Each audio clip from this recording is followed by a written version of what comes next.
नमस्कार मु केन्दुझर जिला हाटोडी ब्लॉक सढ़ा पंचायत आसी ड्राइविंग इंस्टीट्यूट केन्दुझर को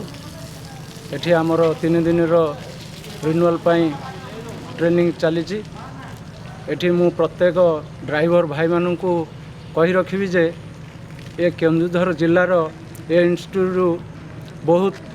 सुचारू रूपे चली जहाँकि जो सार माने आमको BS6 गाड़ी तथ्य देइचंती बहुत सुचारू रूपे तुले आमे एठी ड्राइवर माने बहुत शिक्षा करिजु जे संकेत विषय ट्रैफिक विषय जो नीति नियम विषय सार माने आमको शिक्षा देइचंती बहुत सुचारू रूपे भल शिक्षा देइचंती। एठिकार परिवेश बहुत सुंदर। मो भाई मानू कहबी जो माने रिन्यूअल आवेदन करेंगे एठी केउंझर करंतु भल सुविधा सुजोग रही आउ एति कही मु मोर वक्तव्य शेष करुछि।